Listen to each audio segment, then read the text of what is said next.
We are recording. I'm not sure how my sound's going to be in this episode again. Having more technical difficulties with the headset, so if the sound isn't great, bear with me. I'll try to get closer to the microphone. But anyways, it's been a minute since we've done a podcast. What's been up with you the last 12, 14 days? Man, just a roller coaster, right? Losing clients I thought I had, clients shrinking out of the blue, and then getting a new client that surpassed and kind of offset the loss of the new business that I thought I had. So, and some, so kind of crazy, but that's been about it. How about you? Not much. Let's save that story for the end of the podcast. The one you just told me. I think that'd be pretty cool to look into. But no, not a lot on my part. I literally have not picked up a phone other than to talk to a couple underwriters in the last, 10, 12 days. Been at Disney World with the kiddos and my bride, and everybody got a nice bed to sleep on, but not dad. I got to sleep on a pull-out sofa. Oof. So that was enjoyable.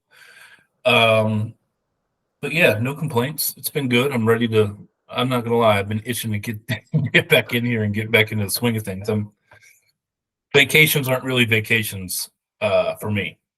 Yeah. So With anyways. 5 kids, yeah, that's not really a vacation. It's just a activity kind of thing. Yeah, it's actually way harder than the normal. It's like the opposite of vacation, at least at this age. But anyways, enough about my woes. Let's talk about newsletter that went out last night, basically titled "The Three Types of Prospects and How to Sell to Each of Them." Did you get a chance to read it? I did. Read it this morning. Would you? Let me Oh, go recap ahead. it real quick. Let me recap it real quick. So basically, if you haven't read the newsletter, go read it. We break down the three types of prospects: those who know they need help, those who don't know if they need help but are willing to take a look under the hood, and those that don't need or want help. So leave me the hell alone. That's basically the three. They come in, it's interesting because prospects come in all shapes and sizes and say different things, and have different angles, and it's easy to overcomplicate it or try to feel like that you've got to not necessarily manipulate, but you've like got to have this unique tailored approach to each person, to each prospect. But when you boil it down, it really just comes down to those three. Prospects are going to be one of those three, and so it just makes it easier. So if you haven't read it, go read it. But yeah, just turn it over to you and see what your take is on it. Yeah, no, I mean, I think you broke it down really well because the low hanging fruit, right? The people you call and they're like, "Yep, let's meet." Um, that's kind of a numbers game, right? That's what just putting in the reps. You will come across those deals because there's just insurance. It's inevitably something's going to go wrong for people. They're going to get annoyed. Relationships change. The one constant is change. Service people leave. Agencies get bought. Agent leaves who just wrote it a year before. Just so many things like that take place, and that's why I'm a big fan of just staying consistent on just just the 40 calls a day should get you. I think I've said this before. I think you should almost stumble into at least 50 to 100K of revenue if you're calling the right size prospect. I mean, if you're calling the guys, where it's 5 in revenue, 4 in revenue, yeah, you're not going to stumble into 50. But if you're focused on stuff that's 10 or higher, and you make enough calls, I feel like you're just going to stumble into at least 50 a year, like pretty dang close to that. Like I just know it because I've kind of seen that in my own, deal. Then to kind of get to the next level though, you got those other set of prospects, the middle folks. And I think this is where the skill comes in, and this is where like these are the people that you need to sell, right? This is where like low hanging fruit you don't really got to sell. Mid group you gotta sell. You gotta basically um, get them to believe that you're going to do a better job for them, give them more value than their current person. and that's a skill set, right? And especially if you're working on an AOR status, but even if you're quoting those guys, you still takes a sell, right? Because there's still a risk to change. There's still an unknown. For a lot of these businesses, insurance just isn't that big of an expense, even though we think it kind of is. Like to them in the whole scheme of their business, it's not. So, but I still think this though too. Like you're gonna have to sell, but also I say complacency is our biggest competition. And so it's not necessarily even like wedging out the other guy. Um, I think there is some of that for sure, but I think a lot of it's just the complacency factor because you could do due diligence, find issues. They even admit to you there's service isn't that great. We never see our broker renewal, and then like well I just can't. I don't know. We'll worry about it next year, or it's just not that big of a deal. Like let's stay in touch. And when you're going for the AOR, that's the biggest challenge because there's nothing tangible, and that's so if you're quoting these people in the middle, that's where it's a little bit easier, you could say, because you have something tangible to show them. Okay, and if they complain about the broker, I have all these issues, or kind of not issues, but kind of issues, just not enough to be like, I'm so pissed. So they're not low-hanging fruit. When you quote those deals, I think that can help get some of those people off the fence. Where when you're going on AOR, some of those people are not going to jump off the fence, and that's where it's like even more of a skill to go in on that and be like, how can I convince these people there's no risk to changing, there's no downside, there's only upside. They're going to get more value for the commissions they're paying. That's why I like to talk commissions and put that in perspective. I'm like, let's say I'm going for an AOR. I do the due diligence. They said that basically their service is nothing special. It's a mediocre service, but it's not bad. But I find some issues. I feel they've never been marketed properly, and the guys is kind of like on the fence. That's where that whole skill set of like, that's we're talking about. You're paying your guy 30 grand a year, Bob. Like, I'm not telling you got to leave. I'm trying to force you, but what are you getting in return for that? What kind of value? And then you've been with your agent for 5 years. You've already paid him 150 grand. You know, I based on everything you told me in this, I think I know we can do this for you and give you a lot more value for that same 30 grand. So Yeah, for those of you listening, if you just heard Micah talk about quoting, and you're like, what in the heck is that all about? If you haven't been following along, Micah has totally gone soft over the recent month or two. a little Uh, exaggeration. he is all in on quoting. He's actually given up on BORs, and he's going just strictly to quoting. So I don't know what's going on with him right now. He's kind of going through this midlife producer crisis, but just bear with me. No, in all seriousness, I just wanted to throw this qualifier in there. When you're talking about quoting for these people who are in the middle group, don't know if they need help, but we'll take a look under the hood. I just want to clarify, this is after we've done due diligence, right? We're not calling in saying, hey, can I quote? It's a due diligence. Here's what I found. And then they say, I just don't think I'm ready to make a change. If you feel like at that point, after you've done your due diligence and they've kind of closed the door a little bit on the BOR, if you feel like you still have an angle, an exclusive market, a better market, whatever, that you can to quote, I think that's just want to clarify that's what you're talking about. Yes, no. And I have not given up on BORs for anyone listening. If you kind of catch Max's Trey's sarcasm, but I've gotten a little softer on it. Made some exceptions that have worked out pretty well for the most part. But Yeah, 100%. no, yeah, it's always due diligence. Part of that is discovery call, research call, and then presentation, and then talk through and go from there. But yeah, so I think that is the hardest part about staying true to if you're trying to go on AOR status, that's the hardest. These guys in the middle that are, they're not in love with their agent, but they're not unhappy. They're just kind of content. It's running along. They haven't really messed up, but then you point out all these issues and the guy's like, man, I just need stuff like, I don't know, it's just not enough. Like, and it's that fear of change and the unknown in their mind. And so that's the biggest struggle if you're trying to work on AOR only, is because you might find yourself saying, okay, I'll make an exception, man. Like, give me this market. Let me just go to work. And I have done that the last couple of years, and it's worked out in my favor.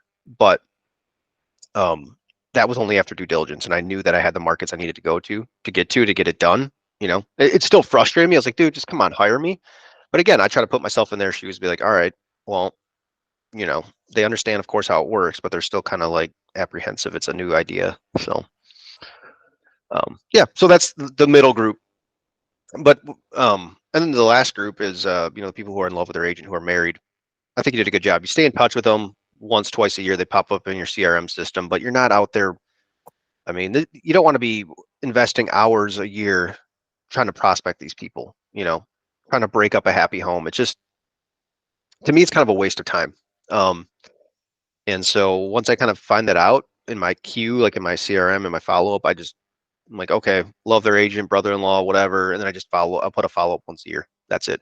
There's no monthly cadence. There's no drip emails. There's no dropping in. It's just, there's so many other prospects out there who are in the content stage or low hanging fruit. That's where I'm going to spend my time. The one thing I missed, and I'll let you jump in.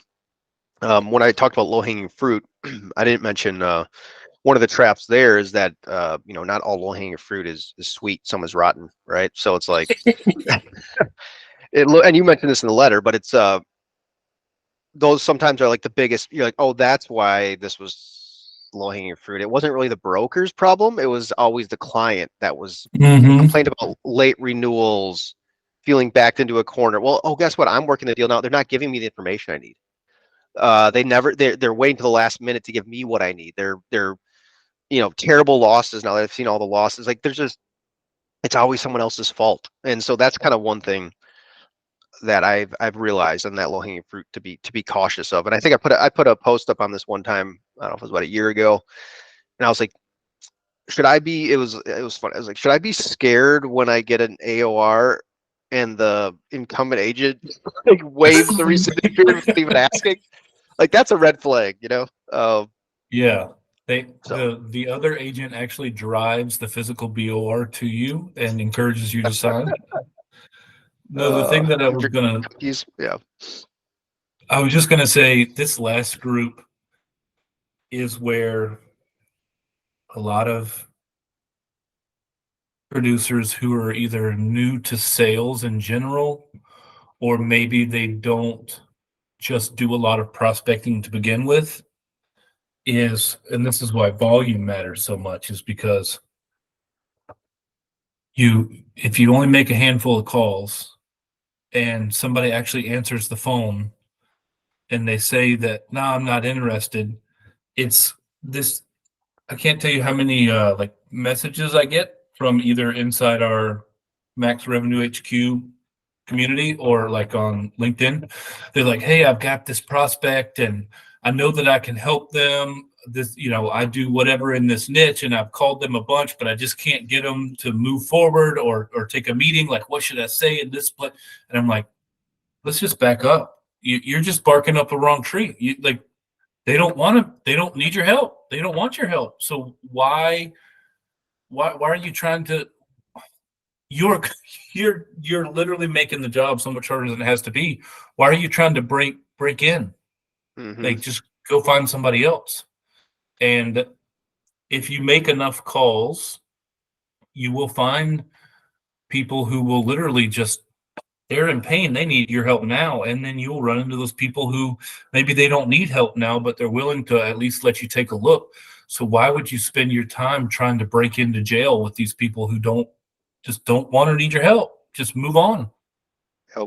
It's that banging their head against the wall. Of course I've been guilty of it too. But yeah, I think that's, of all this prospecting, if I were to say like what's the biggest, because you when you work with enough producers or you've been doing this long enough and you see people come and go, you pick up patterns, right? That you see, and it's like the two biggest patterns are, and they kind of work together, is like I said earlier, not doing enough top of funnel prospecting on the front end. But then when they do actually get their foot in the door, they get somebody to answer the phone, they're trying to put a round peg in a square hole just because they don't have enough opportunities and they're trying to force it when it's not there instead of just moving on to the next. Yeah.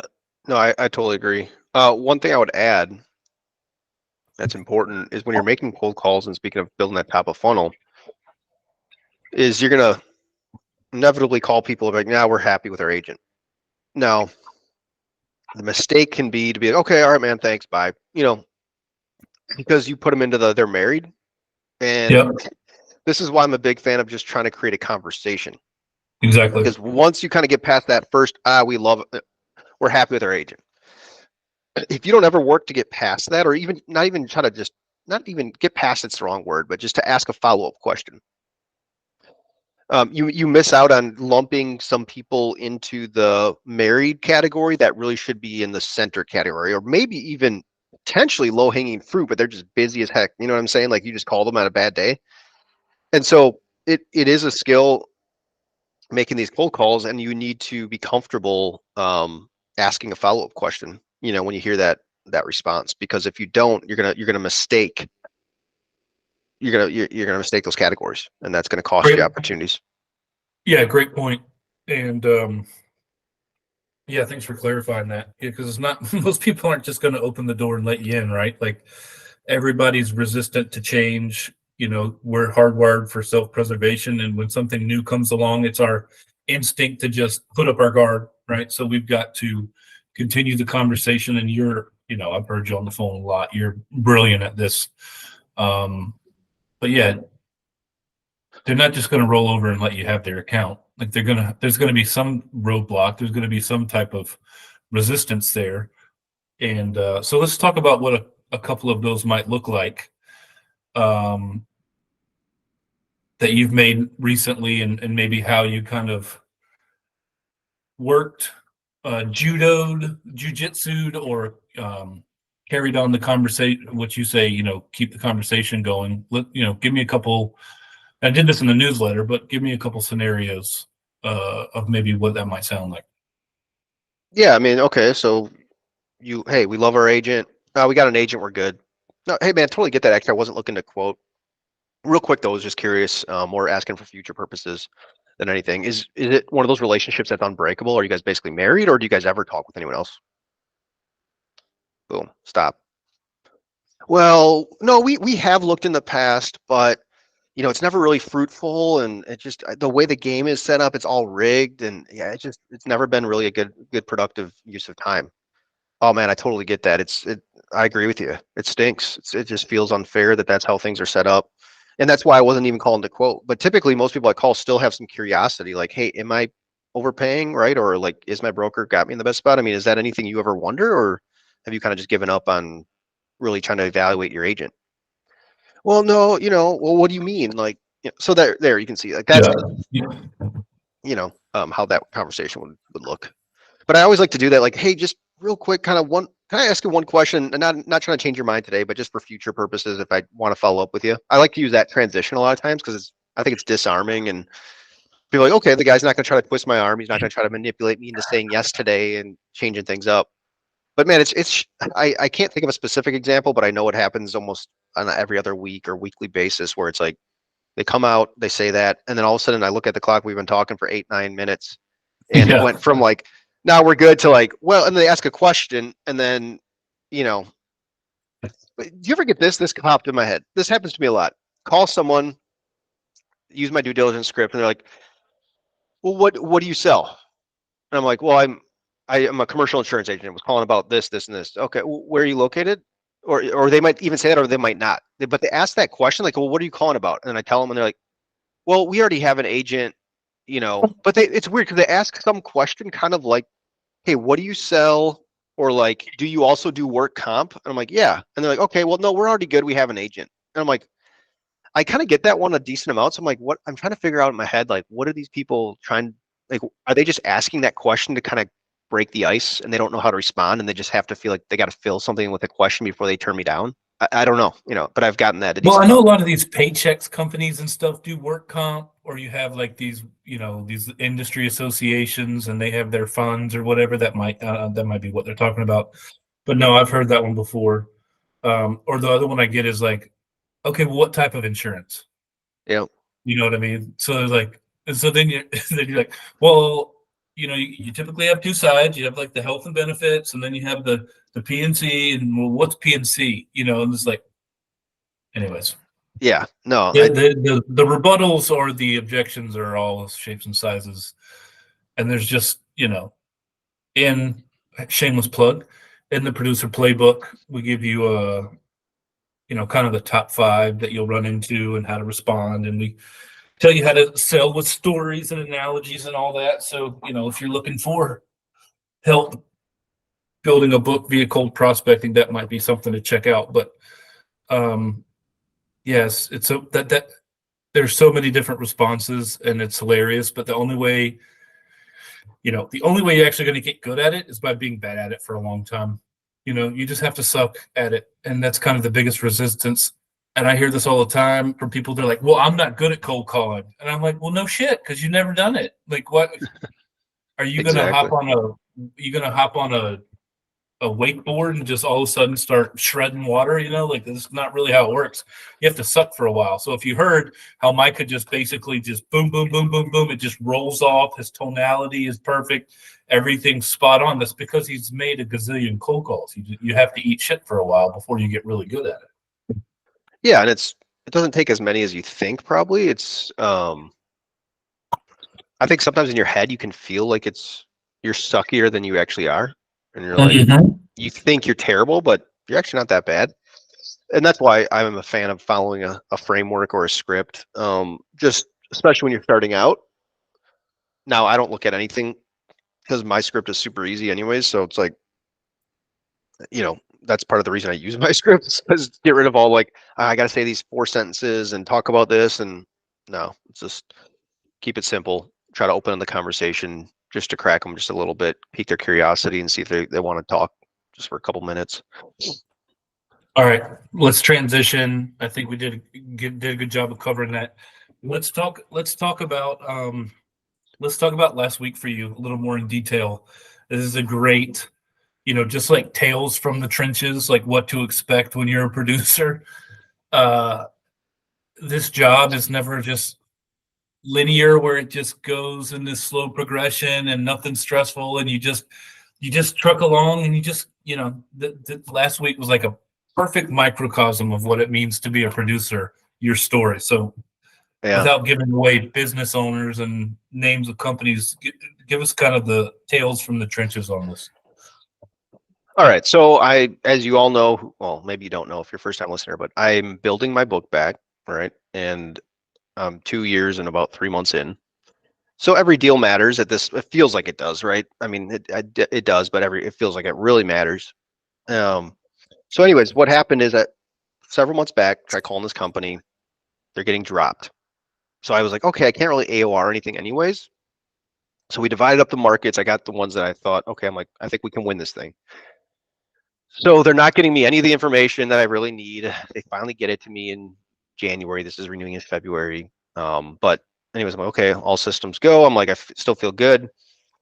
Well, we have quotes in on the general liability and the umbrella, and then on the auto, it's we didn't get the market that I knew we would need. So I called to AOR that, and they're like, no, we just use 2 agents. So that was kind of the first red flag. I was like, this is the deal. But the other lines I had that I knew we were competitive on was still about 12 in revenue. So I was like, whatever, man. I'm just like, accept it for what it is. Not my ideal client, but hey, I'll take the revenue. So I get the verbal, like, hey, we're going to go forward with you on the GL, the X, basically everything besides the auto. I'm like, okay, you want to use 2 agents? That's on you. I'll take my 12 to 15 in revenue. Cool. Well, we still had one auto option left. Now this company had lost out the nose. They like, I'm not going to get into specifics on the claims, but let's just say they had in the millions, right? Probably $1 million worth of claims, and not a big business either. So premiums were going from like 200 up to probably 400 grand. So I get a last minute auto quote the day before the renewal. Like, and they were like, I was like, hey, you should maybe go with the other agent. Like, no, much higher. Let's see what yours is going to come in at. Well, I get one in from a carrier I've never used, bottom of the barrel, kind of bottom feeder.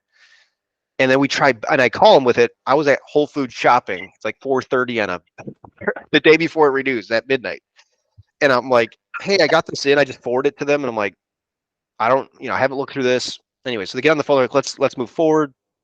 We start to get all the signatures. We're like, well, we need some stuff tomorrow anyways, so it is what it is. You have to be without insurance for a couple hours, so don't operate in the morning. They're like, okay, whatever.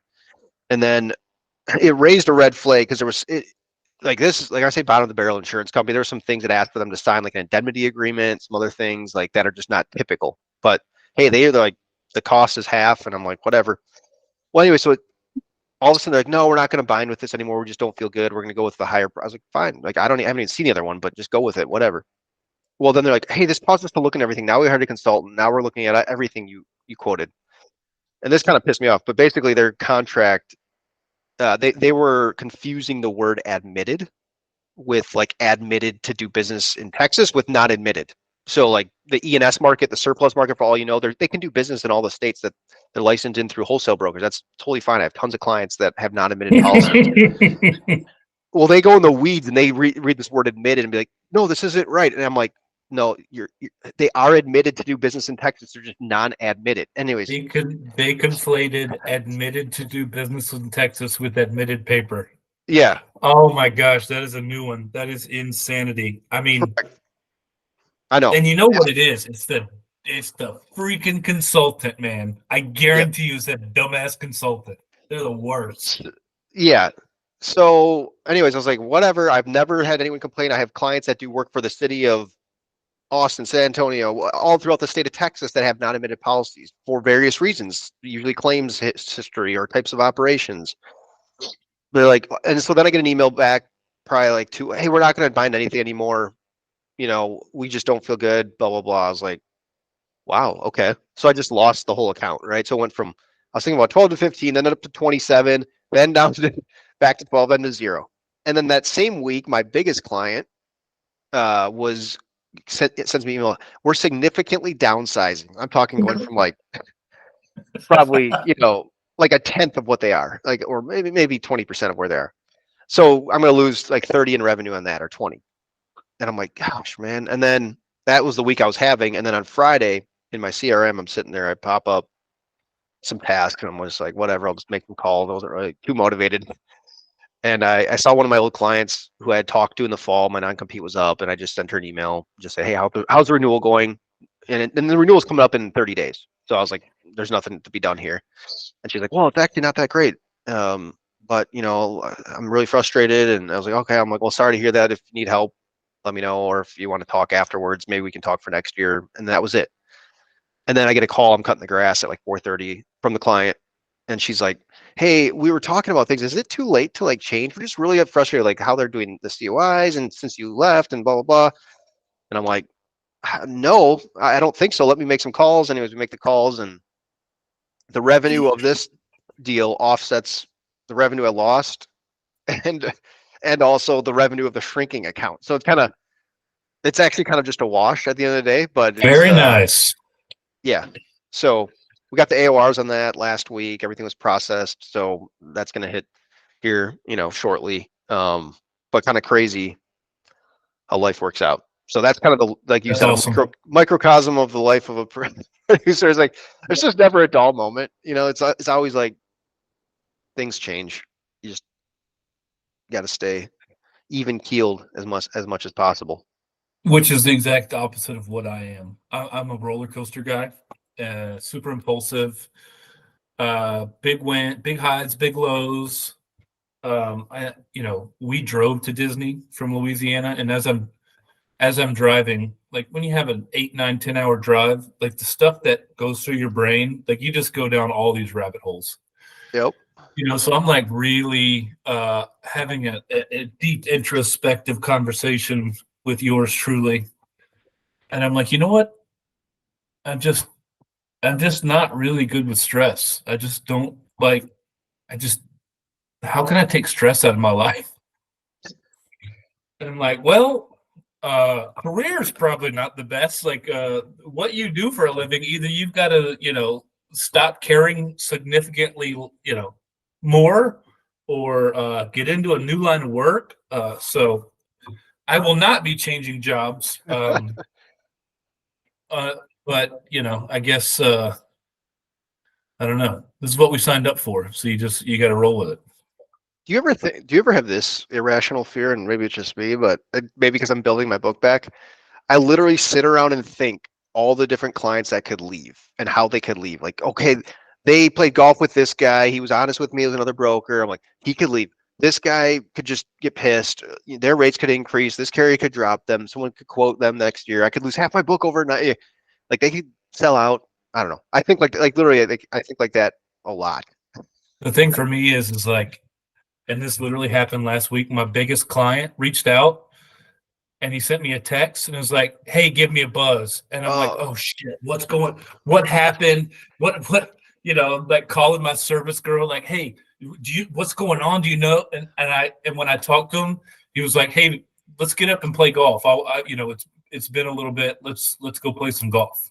And I'm like, Uh, my brain goes to worst possible scenario, yeah, yeah.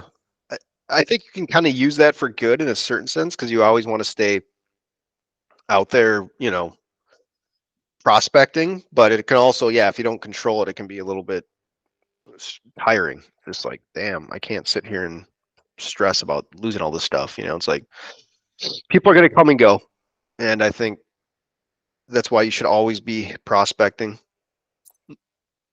Even if you get that $1.5, $2 million book, always be prospecting. Not to the same levels, but still be consistent with it, where you're still trying to add, 100K a year, because just to make up for that unknown loss you could have. So yeah. All right, dude. Well, let's end it there. We're about 40 something minutes in, and I got to go do some follow ups with some underwriters and get some stuff taken care of. I got to get a couple more deals over the finish line, hoping to pick up a couple BORs in the next 2 weeks, have some presentations and some other stuff. So, cool. yeah, we'll see. I'll keep you posted. Good luck. Keep us posted. Yeah, appreciate it. We'll end it here. And yeah, if you are listening, we're not going to do any call outs to any of like products or whatever. I'm just going to ask you one favor. Would you just like and subscribe to this podcast? That's really our only ask on this one. Just like and subscribe. We know there's, I can see the numbers of listens, and then I can also see the number of subscribers. There's significantly more listeners than there are subscribers. So just subscribe. It'd be awesome. We appreciate it. It would help us move up the ladder there and get in front of more people, because Spotify and Apple, they actually suggest podcasts based on the interaction. So we really appreciate it. If we've done anything to give you value, we just ask that you'd subscribe and, of course, share it with anybody you think would find it valuable. With that, I will end it. Hope you guys have a great week. Give them hell. And yeah, we appreciate you. See you next week. Later. All right. Bye-bye.